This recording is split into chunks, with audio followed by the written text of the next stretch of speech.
ఆమేన్. మనం చదువుకున్నటువంటి భాగంలో మన గత వారాలుగా ఫిలిప్పీయులకు రాసిన పత్రిక 4వ అధ్యాయం 13వ వచనాన్ని ఆధారం చేసుకొని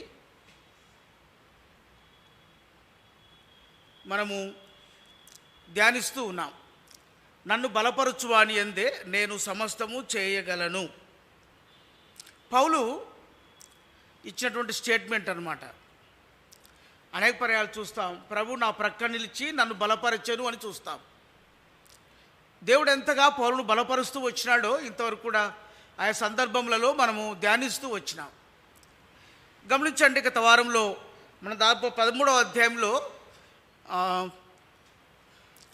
మనము 42వ వచనం వరకు 42, 43 వచనాలు కూడా మనము గత వారం ధ్యానిస్తూ వచ్చినాం 13వ అధ్యాయంలో.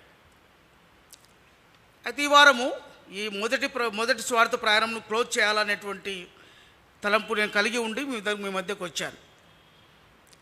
గమనించండి, ఆ యొక్క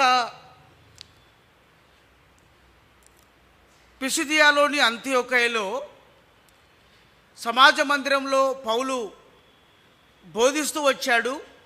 ఆయన ఎలా బోధించాడో చూసాం. బోధించేటువంటి ప్యాటర్న్, ఆ పద్ధతి నమూనా మనం నేర్చుకుంటూ వచ్చాం. మొట్టమొదట యేసుక్రీస్తు ప్రభువారి యొక్క సార్వభౌమత్వాన్ని, ఆయన సర్వాధికారాన్ని, తర్వాత ఆయన యొక్క సహనమును, దేవుని యొక్క నమ్మకత్వాన్ని, క్రీస్తు ప్రభువారి యొక్క విమోచన కార్యమును, ఆ విమోచన కార్యం ద్వారా మనకు కలిగిన మేలు, పాప క్షమాపణ, నిత్య జీవము అని ఆ యొక్క చరిత్రను పౌలు కూలంకుషముగా యూదుల యొక్క సమాజ మందిరంలో, అనగా పిసిదియాలోని అంతియోకయలో ఉన్న సమాజ మందిరంలో ఆయన బోధించినట్టుగా చూస్తాం. ఎప్పుడైతే ఆ బోధ విన్నటువంటి సమాజ మందిరంలోని వారు, అక్కడ చరిత్రకారులు ఏం రాస్తారంటే, అక్కడ యూదులతో పాటు అన్యులు కూడా ఆ సమాజ మందిరంలో ఉన్నారు అని రాస్తారు. కాబట్టి యూదులేమి అన్యులేమి ఆ యొక్క పౌలు యొక్క బోధన విన్నప్పుడు వారు బహు సంతోషభరితులై మరుసటి విశ్రాంతి దినం కూడా ఇదే మాటలు మాకు చెప్పవాలని చెప్పి పౌలును బర్నబాను బలవంతం చేస్తూ వచ్చినట్టుగా చూసాం. 44వ అధ్యాయంకి వస్తే 44వ వచనానికి వస్తే 13వ అధ్యాయంలో మరుసటి విశ్రాంతి దినమున చూస్తే ఆ పట్టణం అంతయు కూడి వచ్చను అని రాయబడింది కదా. సమాజ మందిరంలోనికి పౌలు యొక్క బోధ వినదాని కొరకై ఆ యొక్క పిసిదియాలో ఉన్నటువంటి అంతియోకయ పట్టణంలో వారందరూ కూడా కూడి వస్తూ వచ్చినారంట. ఎప్పుడైతే ఆ పట్టణమంతా కూడి వచ్చినప్పుడు యూదులు చూస్తూ వచ్చినారో, లేదా సమాజ మందిరపు అధికారులు చూస్తూ వచ్చినారో, అంతవరకు కూడా అటువంటి జనాంగము అంతమంది కలిసి వచ్చుట వారెప్పుడు చూడలే. వారికి చాలా ఆశ్చర్యం వేసింది. ఆశ్చర్యంతో పాటు వారికి ఏం కలిగిందంట, 40వ వచనం చూస్తాము.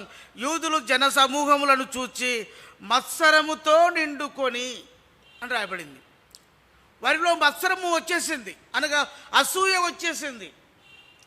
మేము శాస్త్రముగా ఉన్నాం, పరిచారకులుగా ఉన్నాం, పరిచయులుగా ఉన్నాం, సమాజ మందిరంలో అధికారులుగా ఉన్నాం, మేము ఇంతగా ఉండి బోధిస్తూ ఉండగా ఎప్పుడు కూడా ఇంతమంది రాలేదు.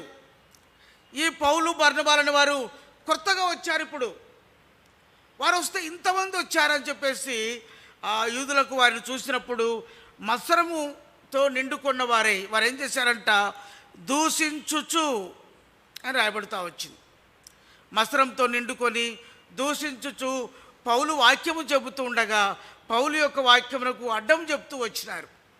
అనగా తమను తాము మెప్పు పొందుట కొరకై అక్కడ సమాజ మందిరంలో ప్రజల ఎదుట పౌలు వారు కాదు, మేము ఇంకా చక్కగా చెప్పగలమని చెప్పి తమ యొక్క గొప్పతనాన్ని, తమ యొక్క డాంబికాన్ని కనబరుచుకునే దాని కొరకై వారు అడ్డము చెప్తూ వచ్చినట్టుగా చూస్తాం. అంత మాత్రం కాదు, వారు ఏం చేశారంట, 46వ వచనం రాయబడింది.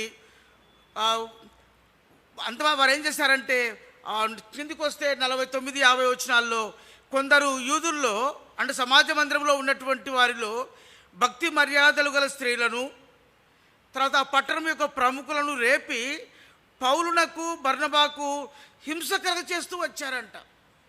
తర్వాత వారిని తమ ప్రాంతం నుండి వెళ్ళగొట్టిరి. 50వ వచనం చూస్తాం చివరిలో, వారిని తమ ప్రాంతం నుండి వెళ్ళగొట్టిరి. పిసిదియాలోని అంత్యోకయలో ఉన్నటువంటి యూదులు చేస్తున్న కార్యం మనం చూస్తున్నాం. ఇప్పుడు జన సమూహమును బట్టి వారు మత్సరపడ్డారు, పౌలును దూషిస్తూ ఉన్నారు. పౌలు వాక్యం చెప్తుంటే అడ్డము చెప్తున్నారు. పౌలు చెప్పేదానికి మాత్రం కాకుండా వారు ఏం చేస్తున్నారు, వారు అడ్డము చెప్పడం మాత్రం కాకుండా సమాజ మందిరంలో ఉన్నటువంటి భక్తిగల యూదులు అంట కొందరు స్త్రీలు ఉన్నారంట. భక్తిగల కొందరు స్త్రీలను వారు ఏం భక్తి మర్యాదలు గల స్త్రీలను రేపుతూ వచ్చినారంట. తర్వాత పట్టణంలో ఉన్న ప్రముఖులను కొందరు రేపుతూ వచ్చినారంట. ఆ యొక్క భక్తి మర్యాదలు గల స్త్రీల ద్వారా తర్వాత ఉన్నటువంటి శాస్త్రులు పరిచయులు యూదులైనటువంటి వారు అదే పట్టణంలో ఉన్న ప్రముఖులైన వారిని రేపి వీరందరూ కలిసి పౌలు బర్నబాలకు హింసను కలగచేసి వారిని తమ ప్రాంతం నుండి వెళ్ళగొట్టిరి అని చూస్తూ ఉన్నాం. అయితే ఇది యూదులు చేసేటువంటి కార్యం. మరొక కోణంలో పౌలు బర్నబాలు ఏం చేస్తున్నారంటే 46 వచనం రాయబడింది, వారు హింస కలగచేస్తూ ఉన్నా, వారు దూషిస్తూ ఉన్నా, వారు అడ్డము చెప్తున్నప్పటికీ వీరు ధైర్యంగా మాట్లాడుతూ ఉన్నారు. ధైర్యంగా మాట్లాడి చెప్పే మాట అంటే దేవుని వాక్యం మొదట మీకు చెప్పుట ఆవశ్యకం. దేవుని వాక్యం మొట్టమొదటిగా యూదులకు చెప్పాలా, కాబట్టి ఇది అవశ్యం తప్పనిసరి ఇదిలో మీకు చెప్పవాలి కాక మీకు చెప్తున్నాం. చూస్తే రోమిల రాష్ట్రపత్రిక చదవండి 1వ అధ్యాయం 16వ వచనంలో అక్కడ మనం చూస్తాము. రోమిల రాష్ట్రపత్రిక 1వ అధ్యాయం 16వ వచనంలో మొదట యూదులకు మధ్య భాగంలో ఉంటుంది, నేను చదువుతానండి. 1వ అధ్యాయం 16వ వచనం మధ్య భాగంలో మొదట యూదునికి గ్రీసు దేశస్థునికి కూడా రక్షణ కలుగజేయుటకు అది దేవుని శక్తి అయి ఉన్నది. మొట్టమొదటి ఎవరికంటే అంటే మొట్టమొదటిగా యూదునికి, తర్వాత గ్రీసు దేశస్థునికి అంటే అన్ని జనాంగానికి, అన్ని జనులకు, యూదునికి అన్ని జనులకు కూడా రక్షణ కలుగజేయుటకు అది దేవుని శక్తి అనగా సువార్త దేవుని శక్తి. మొట్టమొదటి ఎవరికంటే యూదులకే, తర్వాత గ్రీసు దేశస్థులకు. కాబట్టి ఇక్కడ 13వ అధ్యాయంలో అంటాడు దేవుని వాక్యం మొదట మీకు చెప్పుట ఆవశ్యకము. అపోస్తల కార్యంలో కూడా మనం చూస్తే కొరింథీలో 18వ అధ్యాయం, అపోస్తల కార్యంలో 18వ అధ్యాయం 6వ వచనంలో వారు కొరింథీలో ఉన్నప్పుడు వారు మాట్లాడే మాట కూడా అదే చూస్తాం. 18వ అధ్యాయం అపోస్తల కార్యం 18 6వ వచనంలో వారు ఎదురాడి దూషించినప్పుడు అతడు తమ వస్త్రములో దులుపుకొని మీ నాశనముకు మీరే ఉత్తరవాదులు అంటే కొరింథీలో యూదులతో చెప్తున్న మాటను మనం చూస్తూ ఉన్నాం. ఇక్కడ మొదట యూదులకు ఆయన తెలియచేస్తున్నట్టుగా చూస్తూ ఉన్నాం. రెండవదిగా చూస్తే 28వ అధ్యాయంలో కూడా అదే మాట చూస్తాము. అపోస్తల కార్యములు 28వ అధ్యాయం 28వ అధ్యాయం 28వ వచనంలో కాబట్టి దేవుని వలనైన ఈ రక్షణ అన్ని జనుల యొద్దకు పంపబడి ఉన్నదని మీరు తెలుసుకొందురు. ముందు భాగం అంతా కూడా యూదులకు చెప్తూ వచ్చినాడు, తర్వాత అన్ని జనాంగానికి చెప్తూ వస్తున్నట్టుగా చూస్తాం. అనగా పౌలు ఎక్కడికి వెళ్ళినా ఏ సమాజ మందిరంలో బోధిస్తూ ఉన్నా అని మొట్టమొదటి యూదునికి చెప్తూ ఉన్నాడు. యూదులు ఎప్పుడైతే అంగీకరించకపోతున్నారో అప్పుడు ఏం చేస్తున్నాడంటే అన్ని జనాంగములకు చెబుతున్నట్టుగా చూస్తున్నాం. కాబట్టి ఇక్కడ అంటాడు 46 దేవుని వాక్యము మొదట మీకు చెప్తే ఆవశ్యకం, ఆయనను మీరు దాన్ని త్రోసివేసినారు కనుక త్రోసివేసి మిమ్మల్ని మీరే నిత్య జీవమునకు అపాత్రులుగా ఎంచుకొనుచున్నారు అని చెప్పి ఏమంటాడంటే అక్కడ మేము అన్య జనుల యొద్దకు వెళ్ళుచున్నాము. కింద 47వ వచనంలో అంటాడు యెషయా గ్రంథం 49వ అధ్యాయం 6వ వచనంలో రాయబడిన మాటను ఆయన ఉదహరిస్తూ ఉన్నట్టుగా చూస్తాం. నీవు బూదిగంతముల వరకు రక్షణార్థంగా ఉండునట్లు నిన్ను అన్య జనులకు వెలుగుగా ఉంచి ఉన్నాను అని యేసు ప్రభువారి గురించి ఏ ప్రవక్త యెషయా పలికిన ప్రవచనాన్ని ఇక్కడ పౌలు మాట్లాడుతున్నట్టుగా చూస్తాం. అనగా ఆయన యేసు ప్రభువారిని ఎందుకొరకే ఆయన ఉంచి ఉన్నాడంటే అన్య జనులకు వెలుగుగా ఉంచినట్టుగా మనం చూస్తూ ఉన్నాం. ఇప్పుడు గమనించండి, పౌలు యొక్క బోధ ఒక క్రమమైన పద్ధతిలో ఉన్నట్టుగా మనం వస్తూ ఉన్నట్టుగా చూస్తాం. తర్వాత ఏం చేశారు, అక్కడ అన్ని జనుల వద్ద వెళ్తున్నామని చెప్పేసి వారు ఏం చేస్తారు, తమ పాదధూళిని 21వ వచనం చూడండి, వీరు తమ పాదధూళిని వారి తట్టు దులిపివేసి ఈ కొనియకు వచ్చిరి. ఈ పాదధూళిని దులిపివేట ఎవరు నేర్పించారంటే యేసుక్రీస్తు వారు నేర్పించారు. చూడు 9వ అధ్యాయంలో లూకాసు వార్త 9వ అధ్యాయం ఆయన చెప్పి శిష్యులను పంపించినప్పుడు శిష్యులకు చెప్పిన మాట అదే చూస్తాం. 9వ అధ్యాయం లూకాసు వార్త 5వ వచనం నేను చదువుతున్నానండి. మిమ్మును ఎవరు చేర్చుకున్నారో ఆ పట్టణంలో నుండి బయలుదేరినప్పుడు వారి మీద సాక్ష్యంగా ఉండుటకు మీ పాదధూళి దులిపివేయుడి. యేసుక్రీస్తు వారు శిష్యులను పంపినప్పుడు ఆ గ్రామంలోకి పంపినప్పుడు శిష్యులకు ఇచ్చిన ఆజ్ఞ ఏంటంటే, ఎవరైతే మిమ్మల్ని చేర్చుకోరో అక్కడ వారి మీద సాక్షార్థంగా ఉండే దాని కొరకు ఏం చేయాలంట, మీ పాదధూళి అక్కడ దులిపివేయండి. అది 10వ అధ్యాయంలో చూస్తాం. మొదటి వచనంలో 10వ అధ్యాయంలో కూడా చూస్తాం. 11వ వచనం, 10వ అధ్యాయం 11వ వచనంలో చూడండి, మీరు దాని వీధులలోనికి పోయి మా పాదములకు అంటిన మీ పట్టణపు ధూళిని కూడా మీ ఎదుటనే దులిపివేయుచున్నాం, ఆయనను దేవుని రాజ్యము సమీపించి ఉన్నదని తెలుసుకొనుడి. మా పాదధూళిని మీ ఎదుటనే దులిపివేస్తూ ఉన్నాం. అనగా యేసుక్రీస్తు ప్రభువారు శిష్యులకు నేర్పించినటువంటి క్రమం, పద్ధతిని పౌలు బర్నబాలు కూడా ఈ యొక్క పిసిదియాలోని అంత్యోకయలో వారు అంగీకరించని దాన్ని బట్టి వారు హింసకలుగా చేసి వారిని వెళ్ళగొడుతూ ఉండగా వారి పాదధూళిని పిసిదియాలోని అంత్యోకయలో దులిపి వారు వెళ్తూ ఉన్నట్టుగా చూస్తాం. అయితే అన్యజనులు ఏం చేశారంటే చూడండి, అన్యజనులు 48వ వచనంలో చూస్తే అక్కడ ఉన్నటువంటి వారు అన్యజనులు ఈ మాట విని సంతోషించి దేవుని వాక్యమును మహిమపరచిరి, మరియు నిత్య జీవమునకు నిర్ణయింపబడిన వారందరూ విశ్వసించిరి. అనగా మేము అన్యజనులకు వెళ్తున్నామని చెప్పేసి పౌలు ఎప్పుడైతే చెబుతూ వచ్చినాడో ఆ మాట విన్నటువంటి అన్యజనులు సంతోషిస్తూ వచ్చినారంట. వారు సంతోషించడం మాత్రమే కాదు, దేవుని వాక్యమును మహిమపరుస్తూ వచ్చినారు.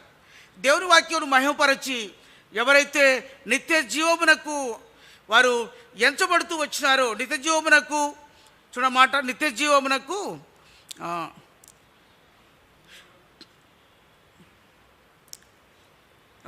48వ వచనంలో నిత్య జీవమును నిర్ణయింపబడిన వారందరూ విశ్వసించిరి. అనగా అన్యజనుల్లో దేవుడు తన కార్యమును ఆరంభించినట్టుగా చూస్తాం. మనం సిరియాలోని అంత్యోకయలో నుండి పౌలు బర్నబాను పరిచర్య కొరకు పంపబడినప్పుడు వారు రాబడి మాట అంటే అన్యజనులకు రక్షణార్థమై పంపబడుతున్నట్టుగా మనం చూస్తాం.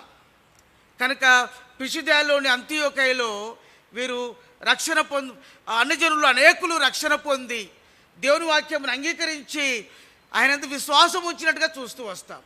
అక్కడ నుండి వీరు ఎక్కడ వెళ్తున్నారంటే ఈకొనియకు వెళ్తున్నట్టుగా చూస్తాం. అపోస్తలుడైన పౌలు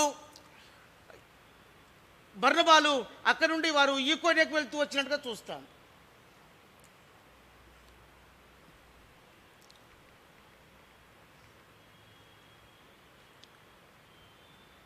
ఇక్కడ ఉంటుందండి ఈకొనియ అంటే, మనం ఇక్కడ వాళ్ళు ఇక్కడ ఉన్నారండి, పిసిదియలో అంత్యోకయ దీన్ని అంటారు.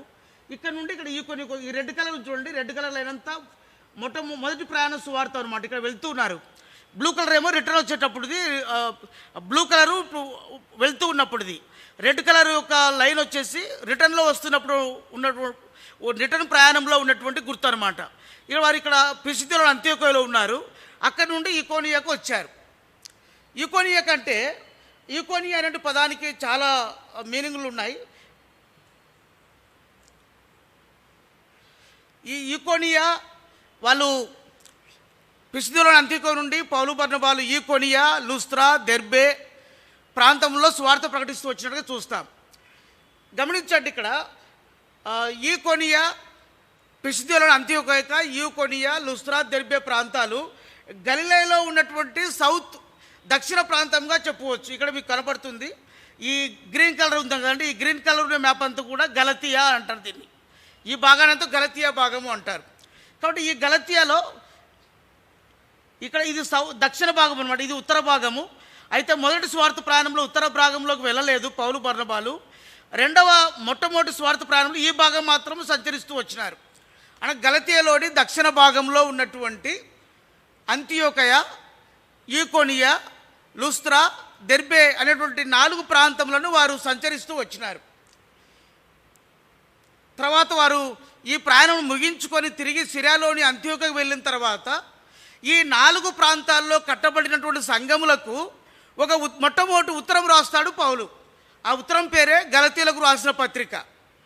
కాబట్టి ప్రయాణం, మొదటి స్వార్థ ప్రయాణం ఆయన ముగించి తిరిగి సిరియాలోని అంత్యోకకు పోయిన తర్వాత ఆ అంత్యోకలో ఉన్న క్రైస్తవులకు, సంఘములకు వారి స్వార్థ ప్రయాణం యొక్క విశేషములు తెలియచేసిన తర్వాత ఈ గలతీలో ఉన్నటువంటి అనగా పిసిదియాలోని అంత్యోకయ, యూకొనియ, లుస్త్రా, దెర్బే ఈ ప్రాంతంలో కట్టబడిన సంఘములకు రాసిన పత్రిక గలతీల పత్రిక. దాన్ని అప్పుడు చూద్దాం. ఈ మొదటి ప్రయాణం క్లోజ్ అయిన తర్వాత చూద్దాం. ఇప్పుడు పిసిదియాలోని అంత్యోక నుండి ఈకొనియకు వచ్చారంటండి. వారు ఈకొనియకు పౌలు బర్నబాలు ఈకొనియ ప్రాంతానికి వచ్చారు. ఈ ఈకొనియ అనేటువంటి మాటకు అర్థం ఏంటంటే ప్రతిమ లేదా ఇమేజ్ అని అర్థం. ఇది గ్రీక్ భాషలో ఈకోను అనగా ప్రతిమ లేదా ఈకోన్ అనే మాట నుండి ఈకోనియం అనే పాట వచ్చింది. ఇది ఈకోనియం అనే స్థలము ఎడారుల మధ్యలో మరి పొలములు ఫలవృక్షములు కలిగినటువంటి వనంగా ఉంది. ప్రస్తుతం దీన్ని ఏమంటారంటే ఈకోనియా దేశాన్ని ప్రస్తుతము కొన్నియా అంటారు. ప్రస్తుతం గ్రీకు టర్కీ దేశంలో ఉంది కొన్నియా అనేటువంటి ప్రాంతం.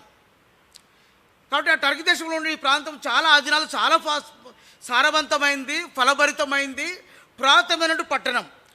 తర్వాత ఆ పట్టణం గురించి చాలా రకాలుగా ఉన్నాయి, కానీ అయితే అది మనకు అనవసరం. కనుక ఈ కొన్యాలోకి వెళ్ళిన తర్వాత ఈ పౌలు బర్నబాలు ఈకొనియాలో, తర్వాత ఇప్పుడు ఈకొనియాలో, లుస్త్రాలో, దెర్బేలో 3 ప్రాంతములలో పౌలు బర్నబాలు పరిచర్య చేస్తూ ఉన్నారు. మొట్టమొదటి ఈకొనియాలోను, లుస్త్రాలోను, దెర్బేలోను పౌలు బర్నబాలు చేసిన పరిచర్యల గురించి చూద్దాం. మొట్టమొదటి పరిచర్య ఎలా చేశారు, వారికి కలిగిన హింసలు ఏంటివి, అక్కడ వారు అన్ని జనులు పొందినటువంటి మేలు ఏంటిది, ఒక 3 అంశాలుగా మనం ధ్యానిస్తాం. మొట్టమొదటిగా చూస్తే 14వ అధ్యాయం 1వ వచనంలో ఈ యొక్క ఈకొనియాలో ఉన్నటువంటి యూదుల యొక్క సమాజ మందిరంలో వారు కూడి ప్రవేశించిరి అని రాయబడింది.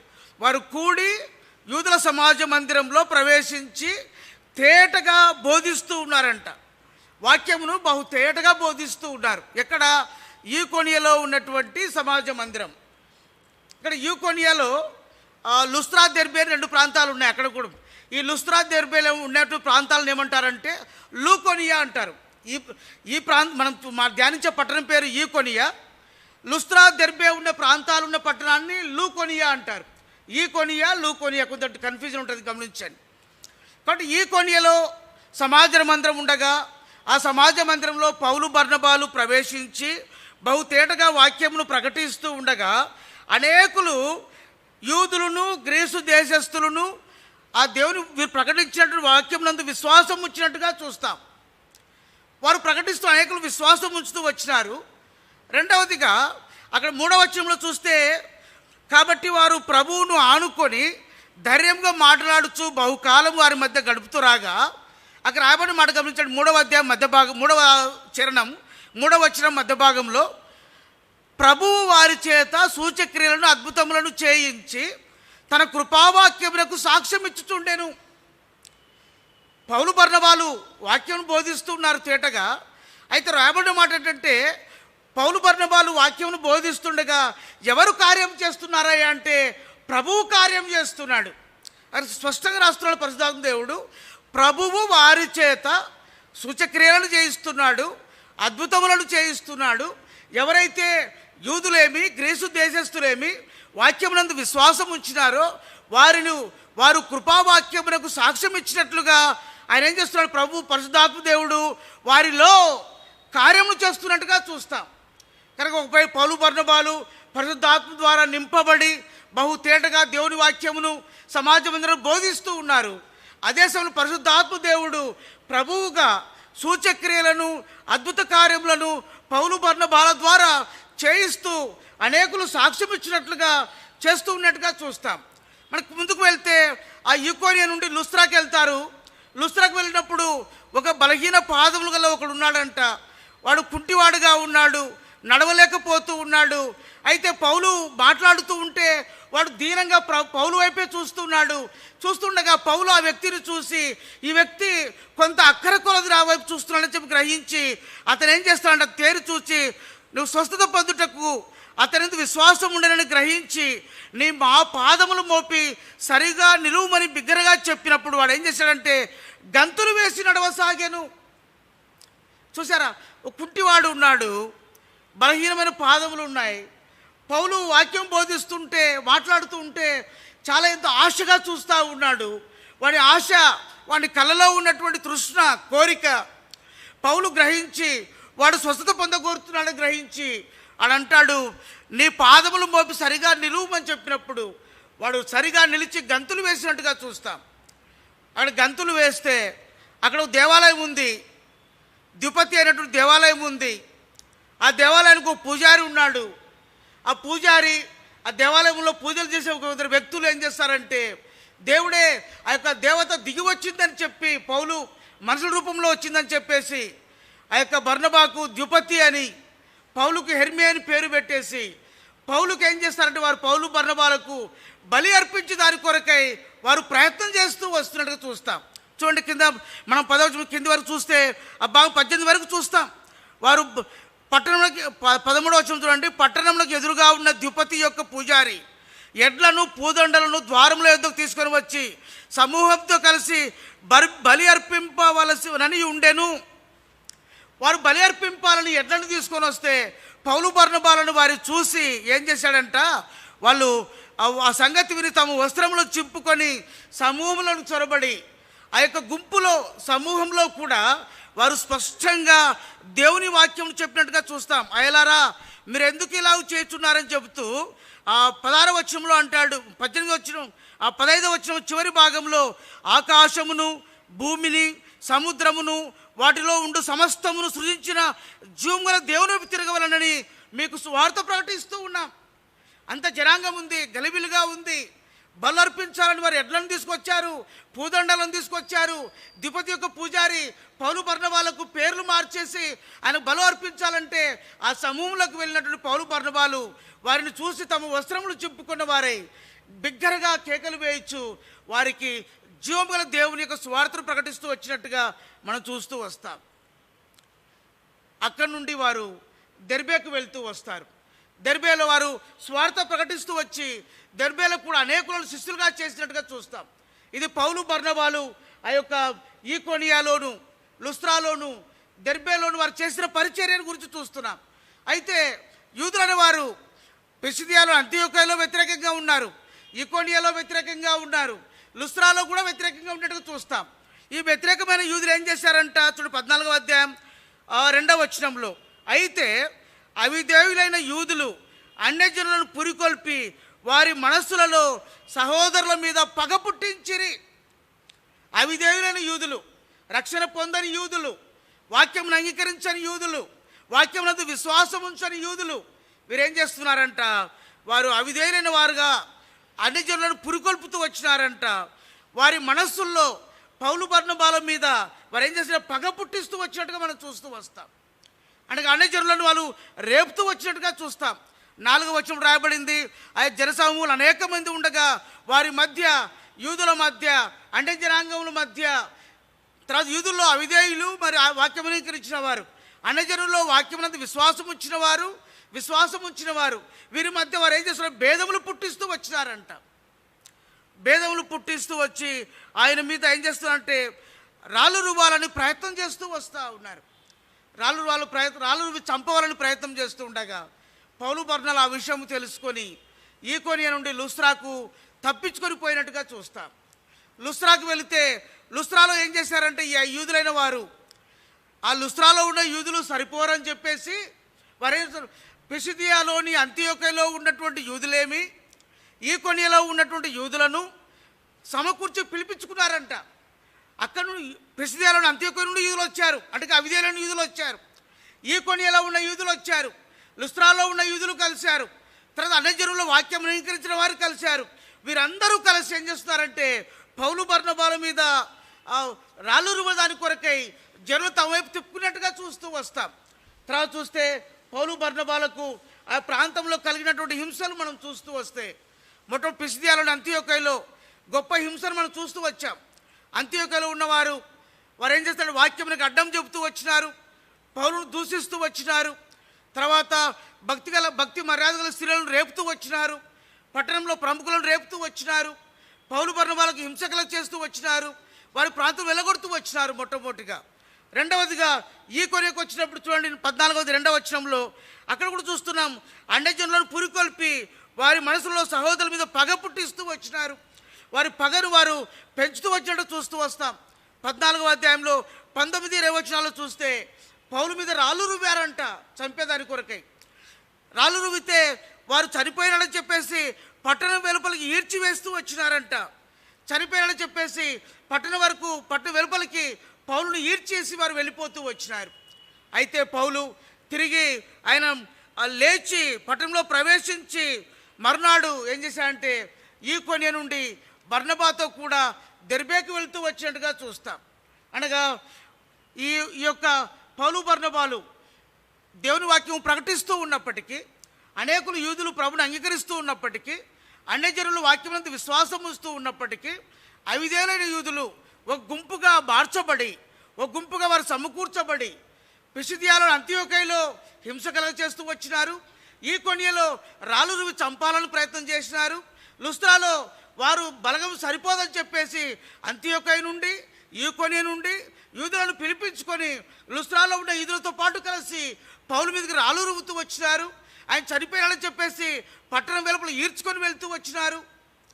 అయితే పట్టణం వెలుపలకి ఈడ్చుకొని వెళ్ళినప్పటికీ కూడా పౌలు లేచి మరి తిరిగి పట్టణంలోకి ప్రవేశిస్తూ వచ్చినట్టుగా చూస్తాం.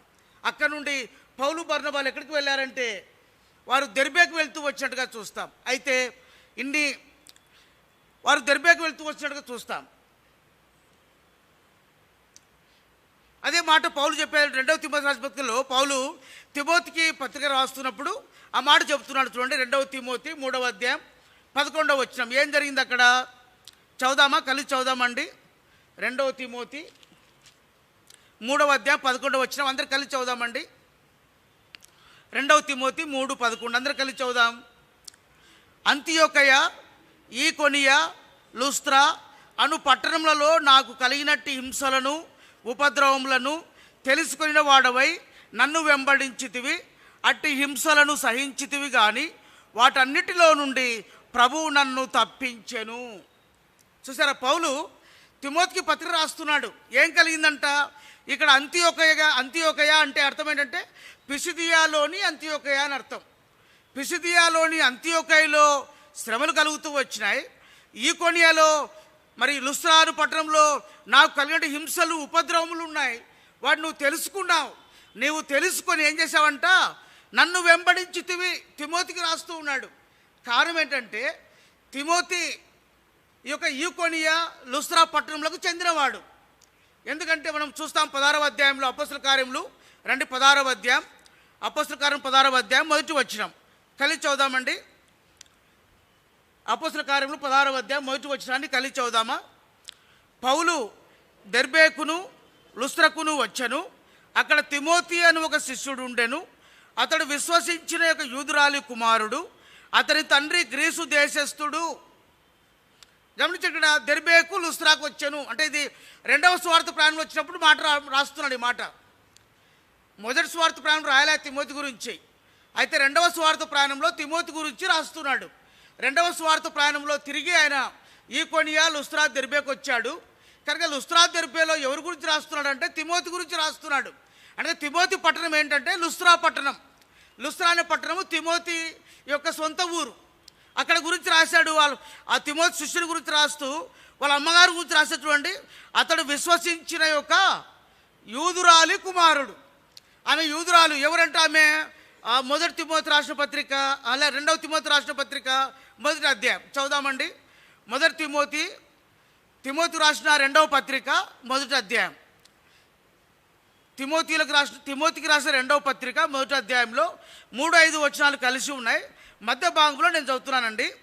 మధ్య భాగంలో, ఆ విశ్వాసము మొదట నీ అవ్వ అయిన లోయలోను నీ తల్లి అయిన యునికేలోను వసించెను. అది నీ యందు సహా వసించుచున్నదని నేను రూఢిగా నమ్ముచున్నాను. ఎవరంట అండి? మొదట నీ అవ్వ అయిన లోయి, తర్వాత నీ తల్లి అయిన యునికే. ఈ అవ్వ అయినటువంటి లోయి, ఆ యొక్క తిమోతి తల్లిగారైనటువంటి యూనికే ఎక్కడ ఉన్నారంటే లుస్త్రా పట్టణంలో ఉన్నారు. లోయి అనేటువంటి మాట ఎందుకు వచ్చింది? లుస్త్రా పట్టణం ఇంతకుముందు చెప్పాను. ఈకొనియా ఒక ప్రాంతం అయితే లుస్త్రా దెర్బేలు ఈకొనియా బదులు లూకోనియాలో ఉన్నటువంటి భాగం, లూకోనియా అనే ప్రాంతం ఉన్న భాగం. లూకోనియా ప్రాంతంలో లుకోని అనేటువంటి భాష వారు మాట్లాడేవారు. ఈ లుస్త్రా దెర్బేలో లుకోని అనేటువంటి భాష మాట్లాడేటువంటి ఆ యొక్క వ్యక్తులు లేదా యూదులైన వారు ఏం పేరు పెట్టుకుంటారంటే లోయి. ఇంకో మాట చూద్దామా? ఇంకొక వ్యక్తి ఉన్నాడు 20వ అధ్యాయం అనుకుంటా. ఇంకో వ్యక్తి ఉన్నాడు అక్కడ 20వ అధ్యాయం 4వ వచనం. 20వ అధ్యాయం అపోస్తల కార్యములు 4వ వచనం కలిసి చదువుదామా? 20వ అధ్యాయం 4వ వచనం కలిసి చదువుదామండి. మరియు పుర్రు కుమారుడును బెరయ పట్టణస్థుడునైన సోపత్రును తెసలోనికయులలో అరిస్తర్కును సెకుందును, దెర్బే పట్టణస్థుడైన గాయియును, తిమోతియును, ఆసియా దేశస్థులైన తుకికు, త్రోఫీమును అతనితో కూడా వచ్చిరి. మధ్యభాగంలో గమనించండి, ఎవరంట అండి? దెర్బే పట్టణస్థుడైన గాయి. అక్కడ రాయబడింది ఏంటంటే, ఇక్కడ లుస్త్రాలో ఉన్నటువంటి తిమోతి యొక్క అవ్వగారి పేరు లోయి, దెర్బేలో ఉన్నటువంటి వ్యక్తి పేరు గాయి. అంటే లోయి, గాయి అనేది ఒక లుకోనియా భాషలో ఉన్నటువంటి పేర్లు అనమాట. కాబట్టి లుస్త్రా, దెర్బే అనే ప్రాంతాలు లుకోనియా అనే ప్రాంతానికి సంబంధించినటువంటివి. కనుక ఇక్కడ పౌలు బర్నబాలు ఈకోనియాలోను, లుస్త్రాలోను, దెర్బేలోను అనేకమైనటువంటి హింసలు వచ్చినప్పటికీ, శ్రమలు వచ్చినప్పటికీ, రాళ్ళు రువి చంపాలని ప్రయత్నం చేసినప్పటికీ, లేదా రాళ్ళు రువి చనిపోయినని చెప్పి వెలుపలికి ఈడ్చివేసినప్పటికీ వారు ఏం చేస్తున్నారంట? వారి దేవుని వాక్యమును ప్రకటిస్తూనే ఉన్నట్టుగా చూస్తాం. అదే 14వ అధ్యాయంలో వారు ఏం చేశారు? దేవుని వాక్యం ప్రకటిస్తూ రండి. 10వ వచనం, 14:10, 14వ అధ్యాయం 10వ వచనం. అక్కడ ఏం రాబడిందంటే, 19 మధ్య భాగంలో నుండి 20వ వచనం అండి. 19 మధ్య భాగంలో నుండి 20వ వచనం చదువుతున్నాను. పౌలు మీద రాళ్ళు రువ్వి అతడు చనిపోయానని అనుకొని పట్టణం వెలుపలికి అతను ఈడ్చిరి. అయితే శిష్యులు అతని చుట్టూ నిలిచి ఉండగా అతడు లేచి పట్టణంలో ప్రవేశించి మరునాడు బర్నబాతో కూడా దెర్బేకు బయలుదేరిపోయాను. చూసారా, అక్కడ లుస్త్రాని పట్టణంలో ఈ యూదులు ఏం చేశారంటే రాళ్ళు వాళ్ళు చంపాలని ప్రయత్నం చేశారు. అయితే వారి బలము సరిపోలేదు కనుక లుస్త్రాలో ఉన్నటువంటి యూదులు ఏం చేశారంటే అంతియోకయలో ఉన్న యూదులను, ఈకొనియలో ఉన్న యూదులను పిలిపించుకొని, చూడండి అక్కడ మాట 19 మొదటి భాగంలో, 19వ వచనం మొదటి భాగం, అంతియోకయ నుండి, ఈకొనియ నుండి యూదులు వచ్చి జనసమూహములను తమ పక్షముగా చేసుకొని, కదా, లుస్త్రాలో ఉన్న జనసమూహం తన పక్షముగా చేసుకొని, లుస్త్రాలో ఉన్నవారు, అంత్యోకయలో ఉన్నవారు, ఈకొనిలో ఉన్నవారు అందరూ కలిసి పౌలు మీద దొమ్మిగా వెళ్ళి రాళ్ళు రువి చంపాలని రాళ్ళు రువినట్టుగా చూస్తాం. రాళ్ళు రువితే ఆ రాళ్ళ దెబ్బకి ఆయన చనిపోయాలనుకున్నారు. అందుకనే పౌలు అంటాడు, 2వ కొరింథీయులకు రాసిన పత్రిక రండి, 2వ కొరింథీయులకు ఒక భాగం చదువుదాం.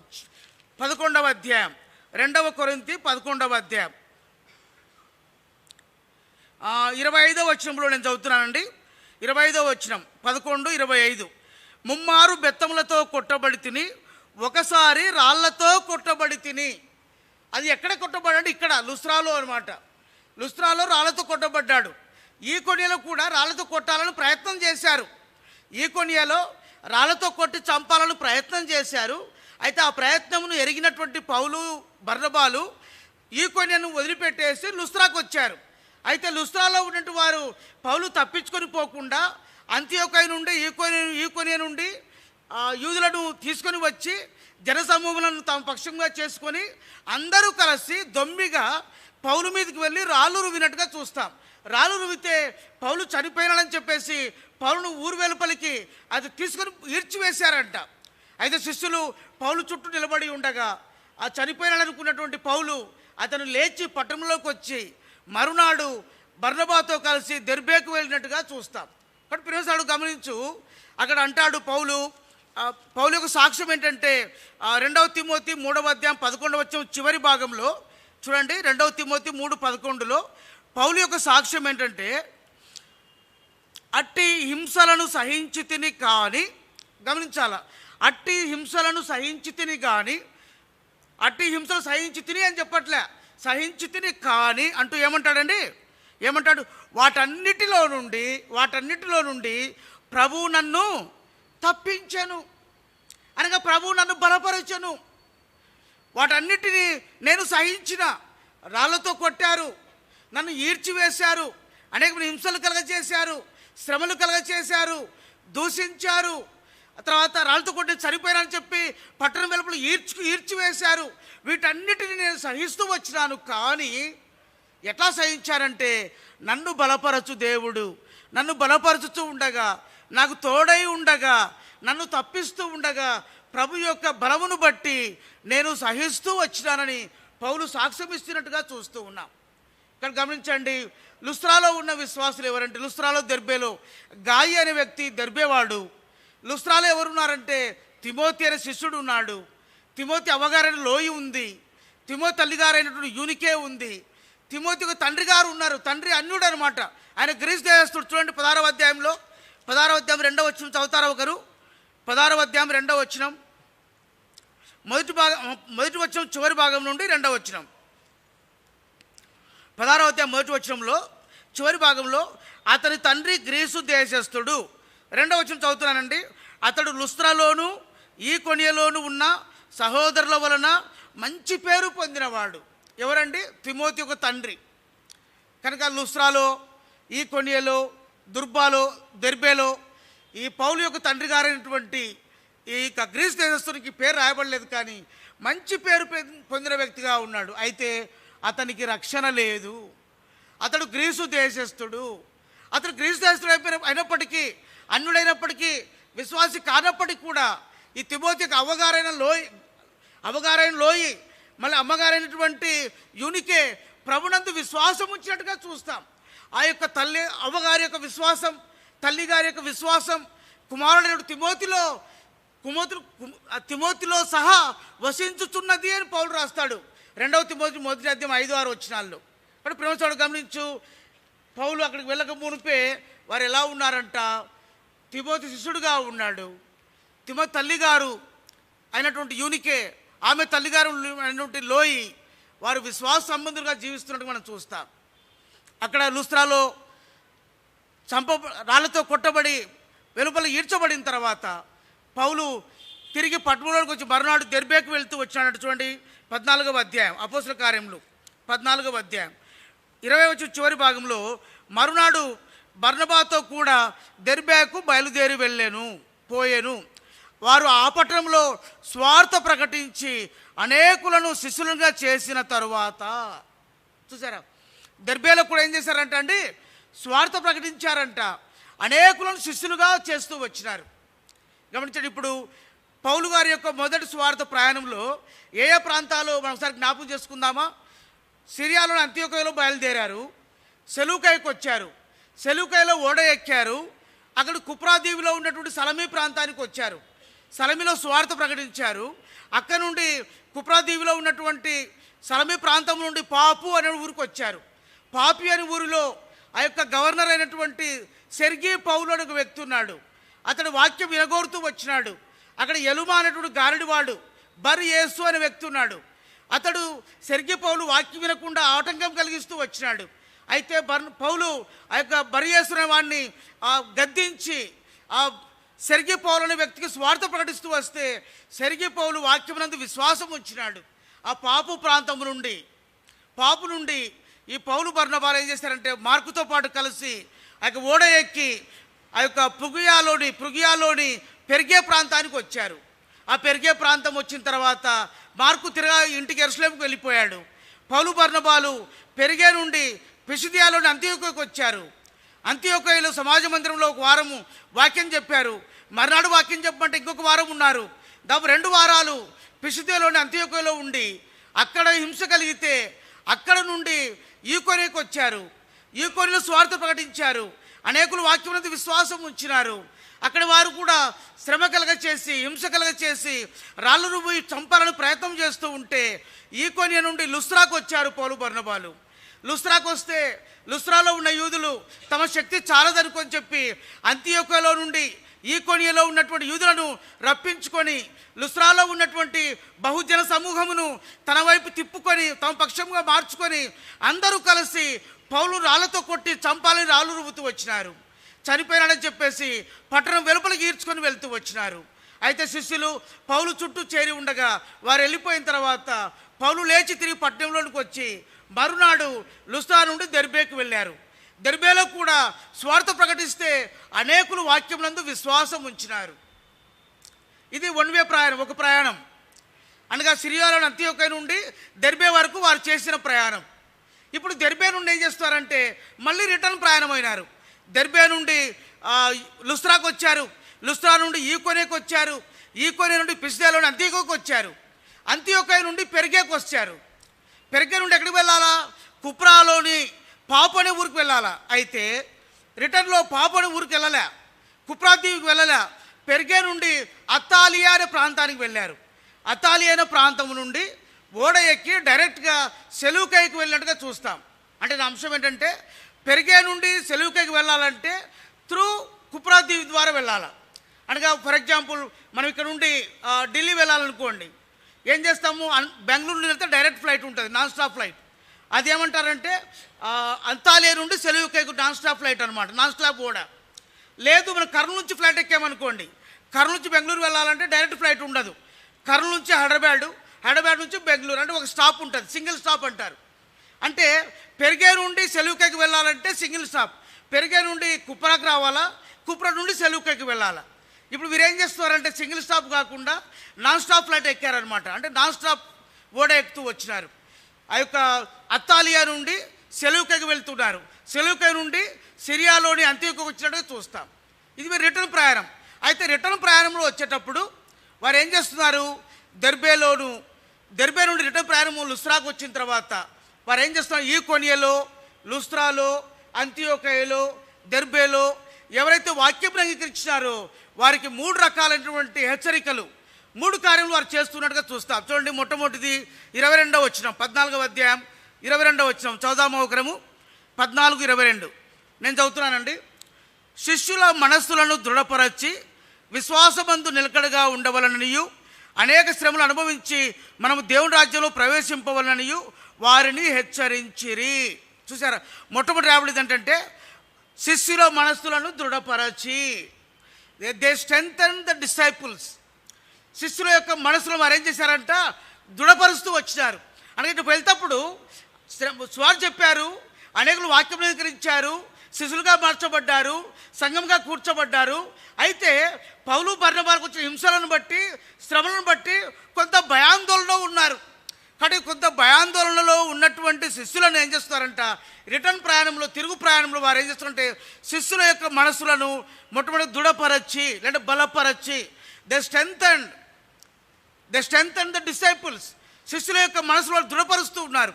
రెండవదిగా రాబడి 22వ వచనంలోనే విశ్వాసమునందు నిలకడగా ఉండాలని వారిని హెచ్చరిస్తున్నాడు. Exhorted them to continue in the faith. అంటే వారి యొక్క కలిగినటువంటి విశ్వాసములో, వారు కలిగినటువంటి విశ్వాసము, ఏ విశ్వాసం ఇది కలిగి ఉన్నారో, ఏ నమ్మిక కలిగి ఉన్నారో, ఏ దేవుణ్ణి వారు విశ్వసించినారో ఆ విశ్వాసమునందు నిలకడగా ఉండాలని హెచ్చరిస్తూ వచ్చినారు. 23వ వచనం రాయబడింది, మరియు ప్రతి సంఘంలో వారికి పెద్దలను ఏర్పరచి, రాబడి appointed elders in every church.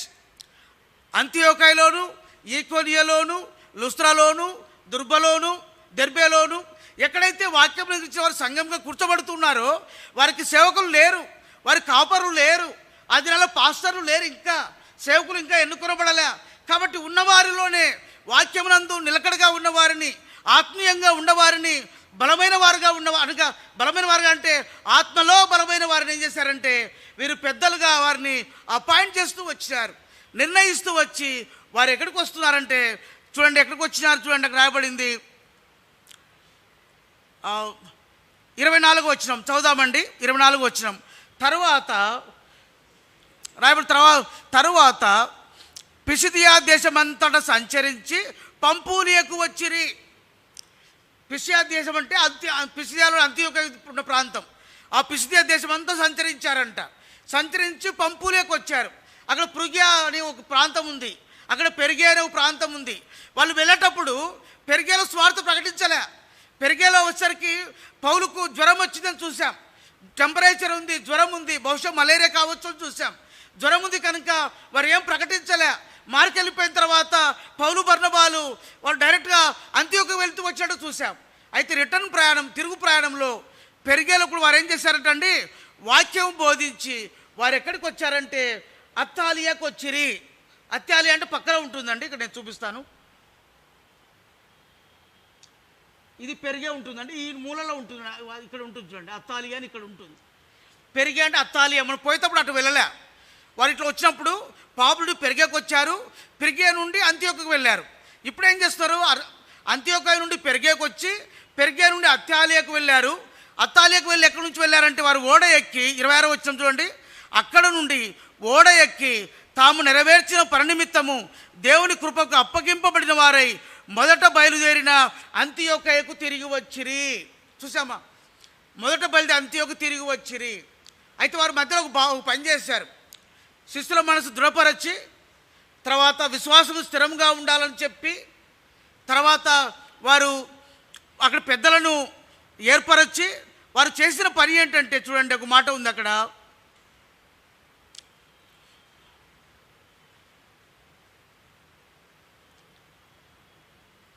23వ వచనం అండి. 23వ వచనం మధ్య భాగంలో ఉంది, నేను చదువుతున్నానండి. 23వ వచనంలో పెద్దలను ఏర్పరచి అంతవరకు 3 అంశాలు చేశారు. మధ్య భాగంలో వారు ఏం చేశారంట, ఉపవాసం ఉండి ప్రార్థన చేసి వారు నమ్మిన ప్రభువునకు వారిని అప్పగించిరి. ఈ మాట గమనించండి.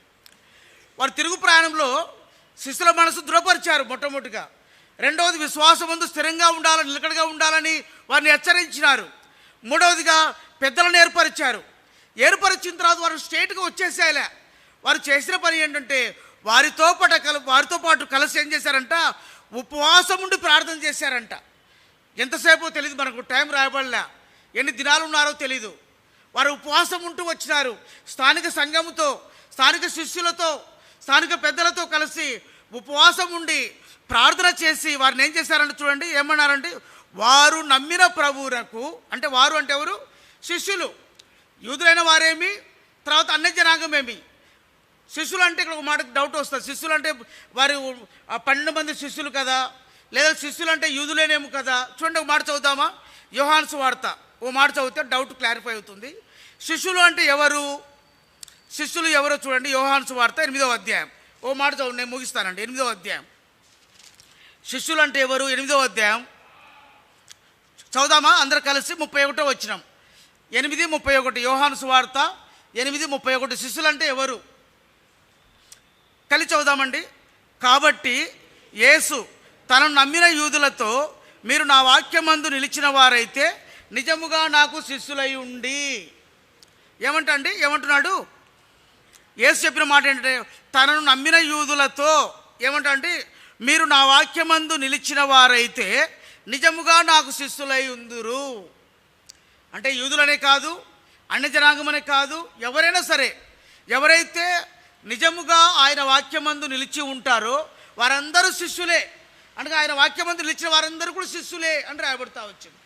కాబట్టి ఇక్కడ ఏం చేస్తున్నారంట, వారు నమ్మిన ప్రభువుకు, అనగా ఎవరైతే శిష్యులుగా ఉన్నారో, ఆయన వాక్యం నమ్మినారో, వాక్యమందు విశ్వాసం ఉంచినారో వారందరిని ఏం చేస్తున్నారంట, వారు నమ్మిన ప్రభువుకు వారిని అప్పగించిరి. అనగా ప్రభు చేతికి వారిని అప్పగిస్తూ ఉన్నారు.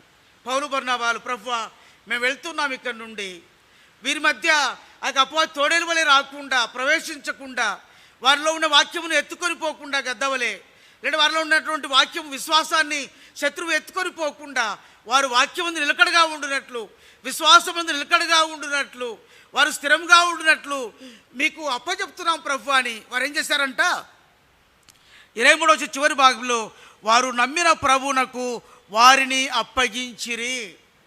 వారిని అప్పగించిన తర్వాత పౌలు బర్నబాలు ఇప్పుడు ఏం చేస్తారంటే, తాము ఎక్కడైతే ప్రయాణం ఆరంభించారో, ఏ సంఘం అయితే వారిని ప్రార్థన చేసి పంపించిందో ఆ సంఘంతో కలుస్తూ ఉన్నట్టుగా చూస్తాం. వారు ఎక్కడికి వచ్చారంటే, ఆ యొక్క ఇక్కడ కింద చూడండి, సిరియాలోని అంత్యోకయ, ఇది సెలూకయ, తర్వాత ఇక్కడ సిరియాలో అంత్యోకయ ఉండి ఇక్కడికి వచ్చారు. ఇక్కడ ఉంది సిరియాలోని అంత్యోకయకు వారు వచ్చినట్టు చూస్తాం. దాదాపుగా 1400 మైళ్ళు వారు ప్రయాణం చేశారు. ఎన్ని సంవత్సరాలు? 2 సంవత్సరాలు. 2 సంవత్సరాల్లో 1400 మైళ్ళు వారు ప్రయాణం చేశారు. దాదాపు 700 మైళ్ళు ఓడలో ప్రయాణం చేశారు. తర్వాత దాదాపు 600-700 మైళ్ళు వాళ్ళు నేల మీద రోడ్డు మార్గం ద్వారా ప్రయాణం చేస్తూ వచ్చినారు. వారు ఎలా ప్రయాణం చేశారో మనం మెరగం. ఈ దినాల్లో ఉన్నట్టుగా ఆ దినాల్లో 2 వీలర్స్ లేవు, సైకిల్స్ లేవు, మోటార్ కార్స్ లేవు, కార్లు లేవు, మరి బస్సుల ప్రయాణం ఉండకపోవచ్చు, గాడిదలు ఒంటె లేవు. మరి ఆ దినాల ప్రయాణము, వీరు కొత్త ప్రాంతం వెళ్తున్నారు, గాడిదలు ఎవరిస్తారు, ఒంటెలు ఎవరిస్తారు, వారు ప్రయాణం ఎవరు అరేంజ్ చేస్తారు? బహుశా నేను అనుకుంటాను, మనం ఒక పటం చూసాము, ఇక పెరిగే నుండి అంత్యకు వెళ్తూ ఉండగా వారి దారి ఎలా ఉందో, రాళ్ళు రప్పలతో, కంపతో, ముళ్ళ కంపతో ఎంత భయంకరంగా ఉందో చూసాము. అటువంటి భయంకరమైనటువంటి మార్గంలో గుండా దాపుగా వారు 700 కిలోమీటర్లు దాపుగా పౌలు బర్నబాలు ప్రయాణం చేశారు. 2 సంవత్సరాలు దాపుగా 1400 సంవత్సరాలు 1400 మైళ్ళు వారు 1400 మైళ్ళు దాపు 2300 కిలోమీటర్లు అవుతుంది. 1400 ఇంటూ 1.6 అన్ని కిలోమీటర్లు వారు ప్రయాణం చేసి అనేకమైనటువంటి విశ్వాసులను సంపాదించుకొని, అనేకమైన ఆత్మలను సంపాదించుకొని, అనేక శ్రమలు కలుగుతున్నా, హింస కలుగుతున్నా, అనేకులు వారిని ఎదిరిస్తూ ఉన్న పరిశుద్ధాత్మ దేవుడు యేసుక్రీస్తు వారిని బలపరుస్తూ ఉండగా, వారికి తోడై ఉండి తప్పిస్తూ ఉండగా, ప్రభు యొక్క బలమును బట్టి, ప్రభు నడిపించే దాన్ని బట్టి, ప్రభు ఏర్పాటును బట్టి నమ్మిన వారిని ప్రభు యొక్క చేతికి అప్పగించి తమ ప్రాణం ముగించి సిరియాలోని అంత్యోకు వచ్చినట్టుగా చూస్తాం. అంత్యోకు వచ్చిన తర్వాత అక్కడ మనం చూస్తే 14వ అధ్యాయంలో వారు ఏం చేశారంట, చివరిగా ఒక మాట చదువుదాం, ముగిస్తామండి. 17వ వచనంలో, 27వ వచనం, 14, 27 వారు వచ్చి కలిసి చదుదామండి. 17, 27 కలిసి చదుదాం. వారు వచ్చి సంఘమును సమకూర్చి దేవుడు తమకు తోడై ఉండి చేసిన కార్యములన్నీ అన్యజనులు విశ్వసించుటకు ఆయన ద్వారం తెరిచిన సంగతియు వివరించిరి. 28లో చూస్తాము, అక్కడ బహుకాలం గడిపిరి అని. అక్కడికి బహుకాలం గడిపినప్పుడు ఏం చేశారంటే, ఆ గలతీయ ప్రాంతం ఉంది, మనం చూసాం కదండి, ఇది గలతీయ ప్రాంతం. ఇక్కడ గలతీయ ప్రాంతంలో అంత్యోకయ ఉంది, ఈకొనియ ఉంది, లుస్త్రా ఉంది, దెర్బే ఉంది. ఈ ప్రాంతాల్లో కట్టబడిన సంఘములకు వారు ఎలా ఉన్నారో చూశాడు కనుక తన అనుభవాన్ని బట్టి వారికి ఒక పత్రిక రాశాడు. ఆ పత్రిక పేరే గలతీయులకు రాసిన పత్రిక. ఆయన రాసిన మొట్టమొదటి పత్రిక గలతీయులకు రాసిన పత్రిక. ఇక్కడ ఆ పత్రికలో ఏం రాశాడో ప్రస్తుతం అయితే వచ్చే వారం చూస్తాం. ఇక్కడ ప్రియమైన వారు గమనించండి, పౌలు బర్నబాలు అనేకమైన శ్రమలున్నా, హింసలున్నా, కఠినమైన దారి అయినా, ఇబ్బందులున్నా, జ్వరమున్నా, పరిస్థితులు అనానుకూలంగా ఉన్నా సరే పౌలు బర్నబాలు దేవుని పరిచయ కొరకు అప్పగించుకొని దేవుని పనిని చేస్తూ వచ్చినట్టు చూస్తాం. కారణం ఏంటంటే, నన్ను బలపరచు అని అందే నేను సమస్తమును చేయగలను. కానీ దేవుడు బలపరుస్తూ ఉండగా పౌలు బర్నబాలు వారు సమస్తము చేసినట్టుగా చూస్తాం. అట్లు పరిశుద్ధాత్మ దేవుడు మనకు సైతం పౌలు బర్నబాల వలె సమర్పించుకొని పరిచర్య చేయనట్లుగా దేవుడు మనలను బలపరచునుగాక. రండి ప్రార్థన చేసుకుందాం.